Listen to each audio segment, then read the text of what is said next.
So I'm just going to quickly jump in. So we will have time for questions. Some are indicated just now when myself and I had a discussion in the presentation. So you will have time for questions. So if you have any questions, you can note them down, you can jot them down, you can write them in the questions, and someone will then also, I will be able to see them. So I will do an overview basically on the following. That's on the slide. Why research integrity is important for you and for me, what it is, what does virtue ethics theory mean, what is the responsible conduct of a study. I will Obviously I have to talk about ethics because I'm an ethicist and I can't just let it go and slide. So I will cover a little bit on ethics, and then I will explain to you what is the difference between research ethics and research integrity, because there is a slight difference, and it's something that you can take forward with you. And then there will be references on the closing. So then, why research integrity is important? So we are dealing with a number of cases where there's plagiarism, dishonesty. We're living in a world where it's very much easy to buy documents, to ask somebody to be a ghostwriter on your work. And not only small assignments or things, not that anything is small that you take from another person, but large things like your master's degree, your doctoral degree. We have sophisticated language models that's online available, for example, ChatGTP. And those language models we need to learn to use with responsibility, just as we have learned to use Google with responsibility. You cannot take everything that you read on Google as the truth. It is much easier now to look at Google when you look at things. I use Google often, very, very much often. When I do a review and I don't know a word of a disease or a specific medicine, I can look it up with a touch of a button. So there's a place for all these instruments. Now I'm going to give away my age, but I was trying to explain to my 17-year-old daughter that we were so limited and that we had to go to the library, any kind of library, or there were door-to-door people that were selling encyclopedias. I don't even know if you know what it means, but it was book with books, like whole lot of books, heavy books that you had to study when you want to know about things going on in the world. Today, you are in a privileged position, but also in a very vulnerable position because it is very easy now to actually plagiarize, to steal work from somebody else and make that it's your own. ChatGPT can actually assist you with this. And you have to check the references as well as then adding scholarly work. And you have to reference ChatGPT. But let me not jump ahead. So, what is research integrity then? I like this specific definition from Israel. It's intellectual honesty in proposing, performing, and reporting research, accuracy in representing contributions to research proposals and reports, fairness in peer review, and collegiality in scientific interactions, including communications and sharing of resources. So you can see that there's so many nuances within the domain of research integrity. It's not only to resist the urge to plagiarize. It is also accuracy in representing your contributions. Why do we do research? Research is not a right. There must be a social problem. There must be a gap in knowledge. There must be a reason for you to actually do research. That research that you are doing need to check a few boxes. It needs to check at the end of the day that you have done this work with integrity, scientific integrity, personal integrity. We often hear that you can't just add somebody to your work. All the more now, um, the editors of reputable journals will ask you, um, or they ask when you submit a manuscript, what happened? Who worked on what? Give me a name, share a name, who did what in this work. So it is very important. So I'm going to cover a little bit of virtue ethics. Um, it's part of research integrity, but we are coming from the viewpoint of virtue. I'll explain to you a little bit, standing still, what it means. Now, virtue ethics is an ethical theory that emphasizes an individual's character rather than following a set of rules. And then it goes on further to say that virtue is often described as a behavior that lies between two extremes of vices. Now, what does this mean? Virtues can be a lot of things. It's it's values, it's virtues, it's something that's embedded in yourself, in your character. And this can be taught. You can become virtuous. You don't have to be virtuous from the very start, because we also understand that a lot of the wrongs of the past, a lot of the current wrongs of the present, and possibly wrongs in the future will form how we look at the world. What is our real world experience? Now, virtues then are explained as certain characteristics. For example, collaboration, competency, compliance, courage, responsibility, to be selflessness, to be reliable, to have reflexivity, to be punctual, to be positive. I often think that it's very important that we just stand still with positiveness. It's so easy to become very negative in today's world. We are inundated with negative information all the time. And if you are falling in that rabbit hole, you can't come out of it. It will eventually become walls that will suffocate you. It is very important for young students or and older students. I think the audience is maybe quite diverse because we have a lot of mature students at UNISA, but we also have young students, all the more. We have young students coming from matric, and there is a need in these years that you study, and I've seen it at I've worked for many years at the Tshwane University of Technology, and it was a proud moment when I've learned about a student and worked with them a bit on the undergraduate, master's degree, doctoral degree, and when they received their doctorate 5 years later, or 6 years, or 7 years later. For me personally, this was a very proud moment. Why? Because I could see the growth. Because this person is vulnerable when they come here from wherever they worked, or wherever they studied, or from where they are coming from, where they had their high school certificate. And then they come into the city and they don't know things. They experience this, a lot of people, a lot of adults. Now, and I'm not here to talk about ethics, research ethics per se, but they are something that we call relationships. Everything that our life, if we wake up in the morning, we have a relationship.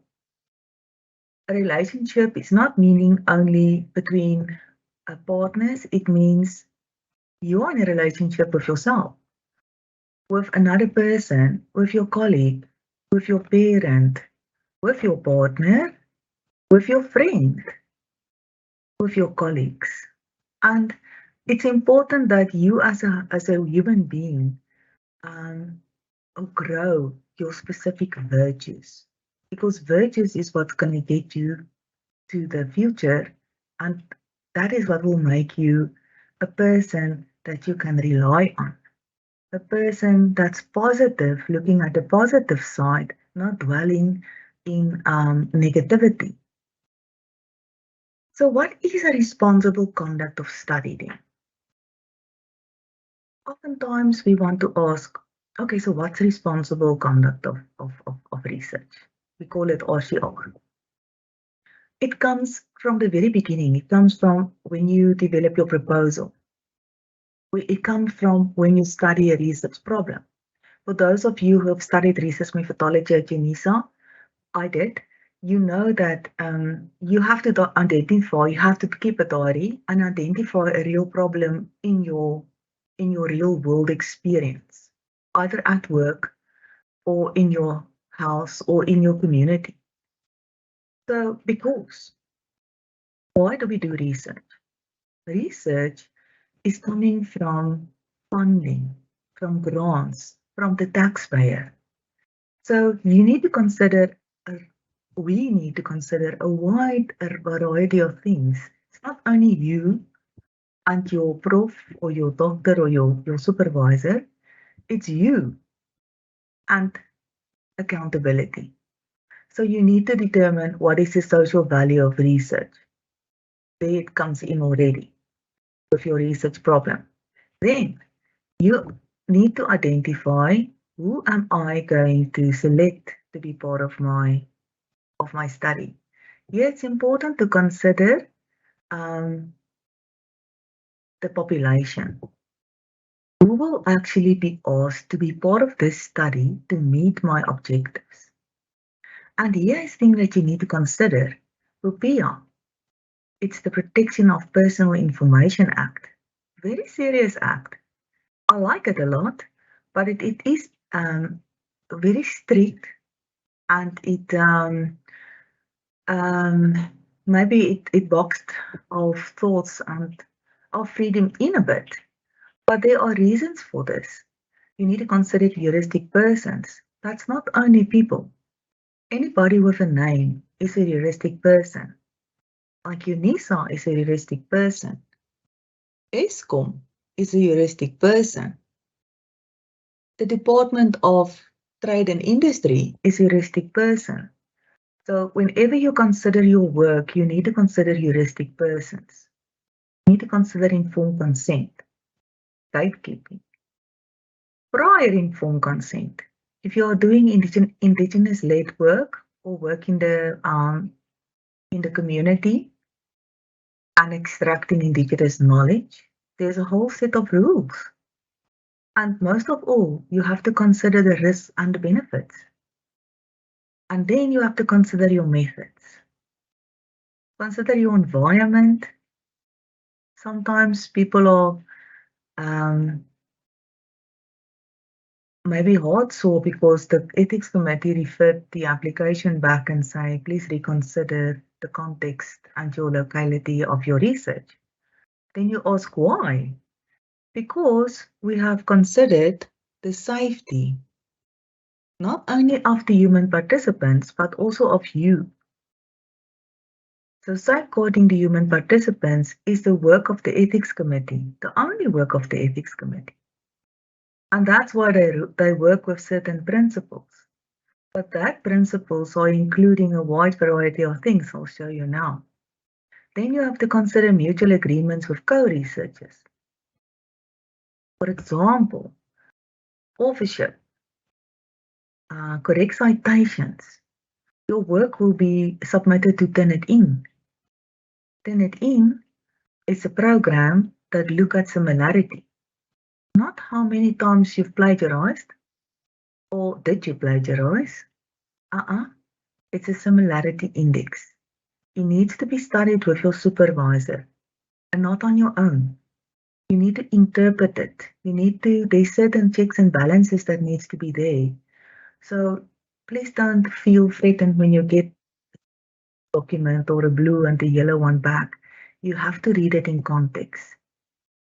And sometimes, I'm not sure still how they do it, but normally you have to take out your references. But anyway, the thing is just, it's a tool. It's a tool because we all are vulnerable because we have certain things in our past, in our present, that's not in our favor. Not in our favor at all. And if you have a job and you study, you must keep your job. Maybe you can fall in the rabbit hole of, I'll write this for you for a small nominal fee, and you use it. Or you can just cut, copy, and paste. Our technology systems are quite well advanced. So these are things that are intricately part of responsible conduct of research. You need to consider them. So with your report and publication, you have to adhere to Principle 7. So you know what is Principle 7. You have to understand authorship. Can't now, when you publish an article on your work, just add quickly maybe your friend or a peer. Avoid predatory journals. What's that? Do you know? Do you know there's a website that say think, check, and submit for publications? There's also one for conferences. So it is important to know more about work. So research is the social value. You as a researcher, as a master's degree student, not a PhD. For a PhD, you need to identify a gap in knowledge. But for a master's degree, the value of your work is that you receive scholarship, that you receive that you need to understand things. You need to struggle, you need to work, you need to learn about the research process because that's the very nature of what a university is trying to do, to accomplish with you. So you need to learn more, you need to read wider, and you need to go through all of these steps. These very painful steps if you don't have time, but there's a reason for this. Your scientific review, your ethics considerations, all of these, there's a method in the madness. Then, just to stand still, to give you a little bit of background, ethics, and I would urge all of you, especially when you do human participant research, to do TREE training. TREE training is free training online. We do facilitated sessions. I have one next week. Where we just go through the training. It takes some time, but it will give you an understanding of why did research ethics committees were formed. So the evolution of research then started with the Nuremberg trials in 1946. Of course, we know about all the atrocities of the First and Second World War, but it wasn't enough to have a code of Nuremberg. And there were still atrocities going on everywhere in the world, questionable research practices. They have been issued the Declaration of Helsinki in 1964. We have seen 7 versions already. The last one was revised in 2013. That was yet not enough. Then we saw the rise of the Belmont Report in 1979. So the Belmont Report, I'll stand still there a bit. And then there are numerous other documents. And what makes TREE so excellent as a tool, when you do the TREE training, you have access to the resources. And all the documents, internationally and globally, in South Africa, they are all available on the TREE website. So you can just go and click. And even articles relating to research ethics. So the United Nations Declaration of Bioethics and Human Rights is an excellent document, used widely, and I will urge you to read 2 documents. Now, okay, 3 documents. You need to read the Belmont Report, it's short. You need to read the Declaration of Bioethics and Human Rights, 1997. And you need to use the Department of Health guidelines on research ethics as a resource. It's an excellent resource. If you don't have time, those are the only 3 documents that you have to read or just have very, very short by for your ethics. So the core values and concepts of ethics then is that ethics is based on values. Values are abstract concepts like truth, dignity, fairness, and is of great importance for human well-being. And then values are then often expressed as principles. So what principles are we talking about? The justification of the inclusion of humans in research. Just do a questionnaire in a group of people. It's necessary to say why it's important that you have to include them in your study. You have to ensure science value and validity, the social value of your research. This is also now to increase trust, because if you don't work, if you don't do social, if you don't use research or you don't do research or findings that have a social value, what is the value for your research? What is the value of your research? And sometimes when you have human participants and your work, and I'll get to it now, there's a fine line that's linking all of this. Now, the third one is about bringing more good and harm in a study, and this is an ethics principle. But I'll show you now when I'm done with all of them. To promote the interests of humans who participate in research before the interests of science and society. Study again, I see we are growing in numbers, so you are missing some of the information. But if you look at the tree training, you will see that this whole section is covered. And you will understand after doing tree training what this means. But you have to promote the interests of humans always before research and the interests of science and society.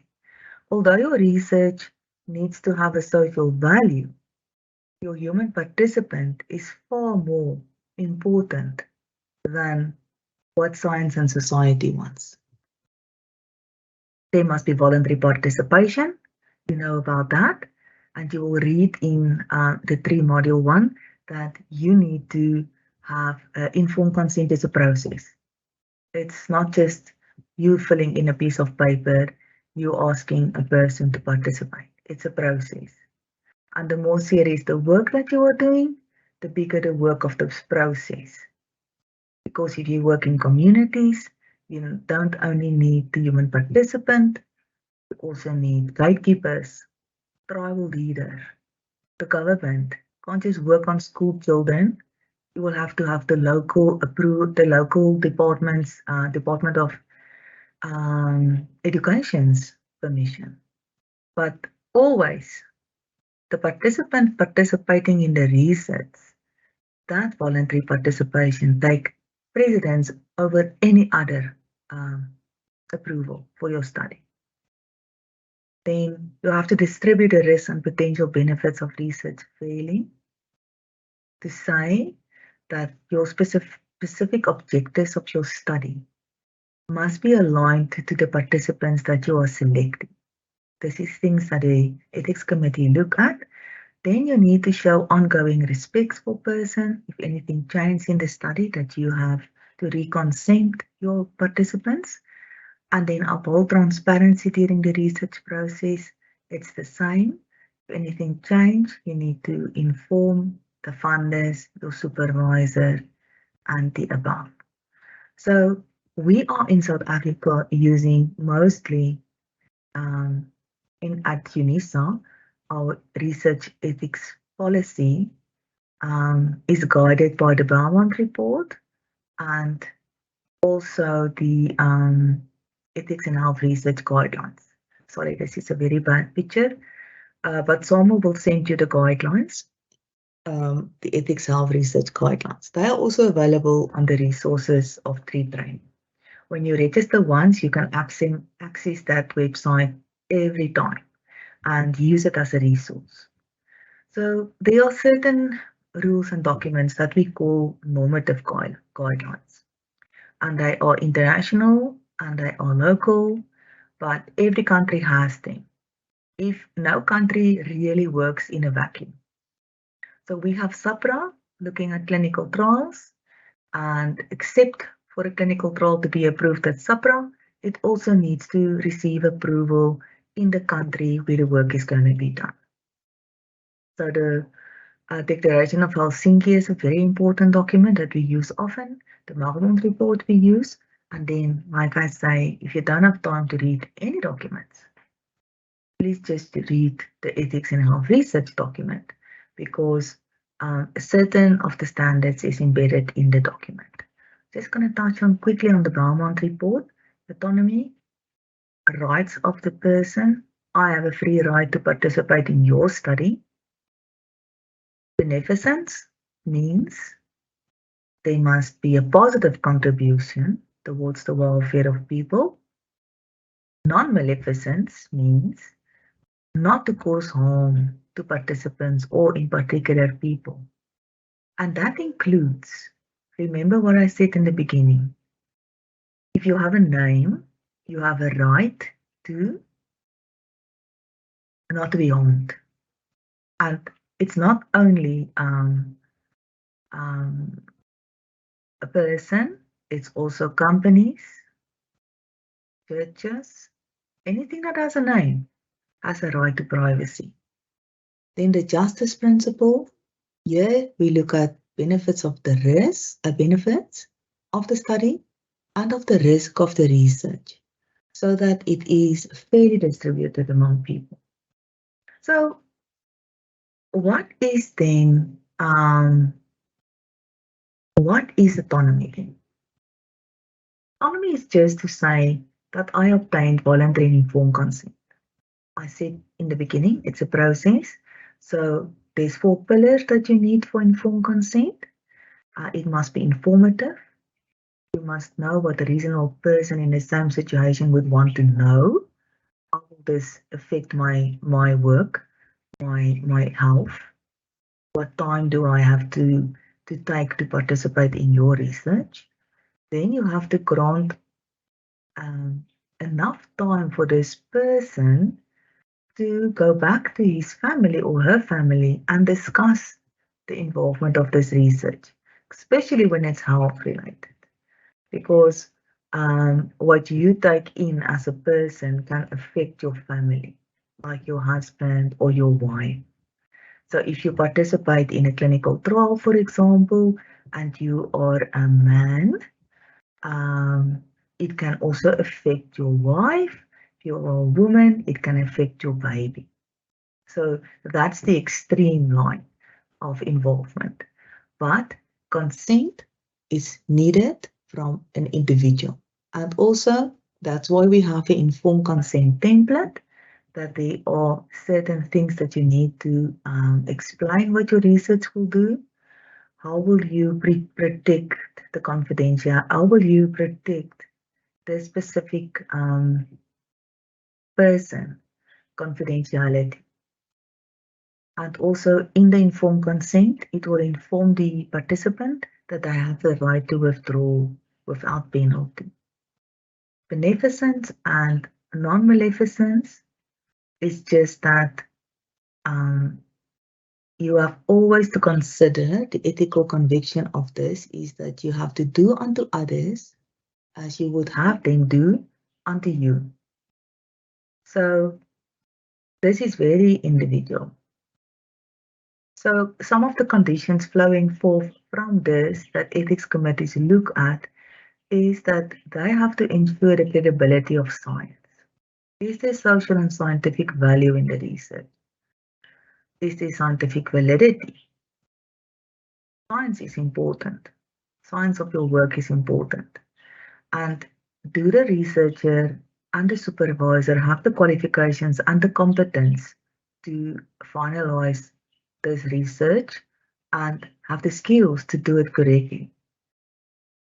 It is important here that this align if your research is based on a flaw, on your methodology is flawed, it is a direct relation back to your human participant and your work is considered as non-ethical. And then here you also have to look at the conflicts of interest are managed adequately. Sometimes people are participating in research and then you don't inform them that maybe your partner is a director in the company that's granting funding towards this work. You just keep quiet. It's not you. Nobody will find out. They will find out. And then it will show back to you, nobody else. You will be the person that will have to explain and apologize. And then, very important, what is part of the beneficence and also part of the informed consent? You will be asked, what is the benefit of your research? And how will you inform your research participants that what is your findings of your study? How will you make this known back to them? You have to do feedback with your participants and relevant stakeholders. So in the beginning, if you say that my findings have the maybe have the opportunity to change the world and policy and regulations, you need to show that to people. It doesn't mean that you're gonna just publish your aim. It's a document online somewhere and one article. It's not good enough. You need to have relevant feedback back to the stakeholders and the participants. It continues. Then the benefit for the participant in taking part, you know about this. It's the benefit, it's the ethical conviction is the benefit. What is the conditions? The risk and benefits must be looked at. We talk about the balance of risk and benefits.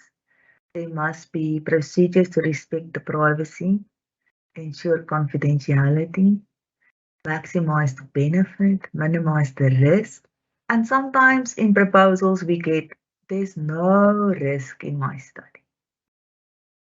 You'll see in training 1 that there are risks. Those risks is sometimes not direct, but it's sometimes indirect.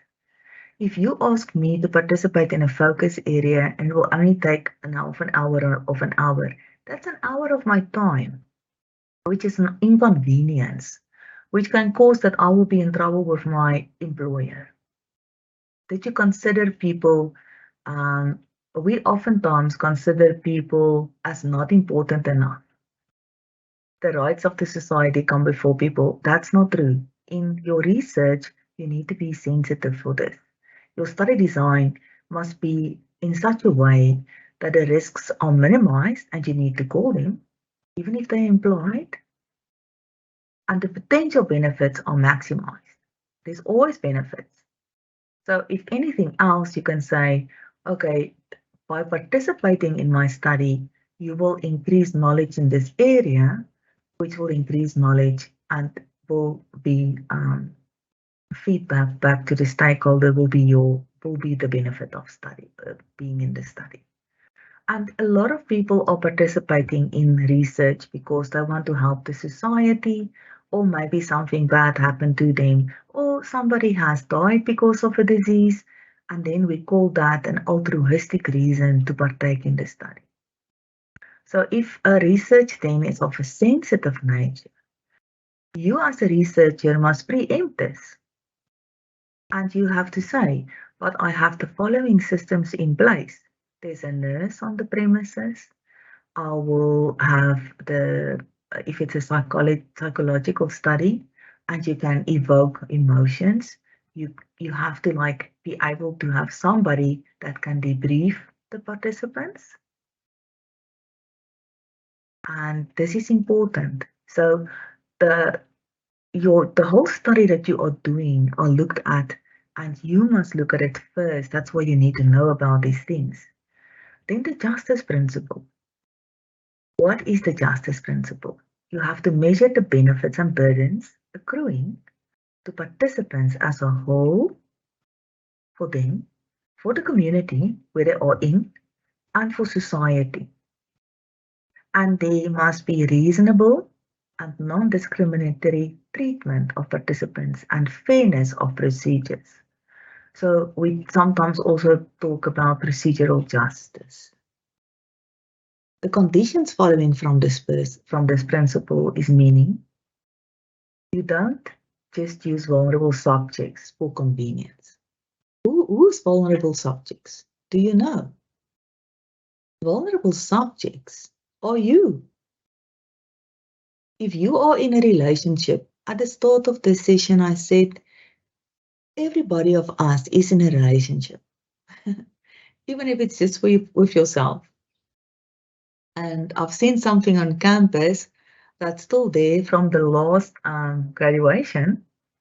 It's a huge poster, a huge, nice, it's not a poster. It's one of those things that you raise up. It's nice, it's a flag, which says that now you have moved from looking in the mirror to now seeing a window. I thought it was a good analogy. I did not now take it down or take a picture, took a picture, unfortunately, because I will go back. Tomorrow on campus, I'm going to take a photo. I'll work it in my slide. It's important because you have a relationship with people, with yourself, with your community, in church or not, in wherever you go, at the club, where you play pool, with your parents, with your husband, your wife, your partner, your child, my student, my lecturer, my doctor, a patient. So you are in a relationship. The moment you are in a relationship, you are vulnerable. So when you include people in your study, you need to assess what is the level, what is the gliding scale here of their vulnerability. Students are extremely vulnerable and they often target for convenience. And that's why at UNISA, we also have a whole policy on research permissions. Nobody can use our students or staff or data without going through a rigorous ethics consideration, even if you did receive it from your institution, and the permission process. And it's not easy. It's really not easy. I can tell you that because I'm part of the processes. I'm working in those committees. So vulnerable subjects should not be targeted for convenience. And if you study module 1 of 3, and I want to urge you to do it, even if you don't do human participant work and you're only working on secondary data, it will also assist you because you need to know what is the principles of research, what is the principles, sorry, of research ethics. And I'll show you now why it is important to understand research integrity with research ethics. I'll show you now. So then, what is the equitable participant selection? What does that even mean? It means that don't say, I'm just going to use these people because they can serve as a proxy for the rest. Because the people who really actually need to be in my research, that's too difficult to get permission for, or that's too difficult to get approval at the ethics committee. And then you take away from a very important group of people to participate in your study. And your study will, your findings will have a gap. So it is important to whatever your objectives are, that you have equitable participant selection. You choose people who are likely to benefit from the research participation, and they shouldn't be systematically excluded. There must be a real relation, and not one that you're going to preempt. Now I'll show them. I'll show them what's happening because I see it every day in my work. Now I want to show them this is happening. This is unfair. But you have to consider what's fair towards your participant. What the findings of your what will the research findings? Will they not go back and be harsh? Will there not be a reputational damage towards the institution that you are studying? And this is not to say that you can't whistleblow. Whistleblow is fair. You need to whistleblow, but you have to go about it on a very sane manner. And with research, all your methods must be in place. And the risk of reputational damage can be huge, not only for you, for the company, but you can get sued if your work is not on acceptable level. That's why it is so extremely important that research integrity is a process throughout your whole research study. You have to go back and show people, here's my diary, here's my data. So here is now the slide I've been talking about for many minutes. I'm almost done. Don't despair. I'll be done 10 to. Integrity. When you remember when we go back to integrity, it's something that you are, something in yourself. It's a virtue. It's a character. You can attain it. You can learn to be a virtuous person. So integrity means you are doing research in ways that promote confidence in the results. So why is this necessary? Because of the trust. What's happening in the world? In the study that I've done, in one of the studies that I've done, it was evident that a situation that occurred by killing healthcare practitioners is because there was a distrust in the government. Does that make sense? Not to you and me. Maybe we have our own bubbles, but it did make sense because of that very fear. Because I can't trust my government. So if my government say that I can't do X, Y, and Z, I don't trust them. That's the same with research. If you don't trust the institution that has produced this research, it will harm you as the researcher in the end. So if we produce researchers and research with students along the line, the article that will be published, somebody will do a whistleblowing on it and they say, we have repeated the study's information and it's impossible that this could have transpired the way it did. And then somebody say, really? And then they go back, and then they go back, and then they go back. And then we have a transgression case. We have to have many months of reports and investigations. And who's to blame then at the end of the day? Whose study is going to be null and void? Who will lose their degree? You. What will happen to the other 50,000 students, 150, 500,000 students that we have? 400, I'm not even sure, I think it's 400 now. What's happening to them and to their degree? Will you have trust in anybody else that studied at Genesa? Won't all the good be for nothing? So researchers and the research community have to adhere to professional standards. And there are 4 good ones, and they are in the Singapore Statement.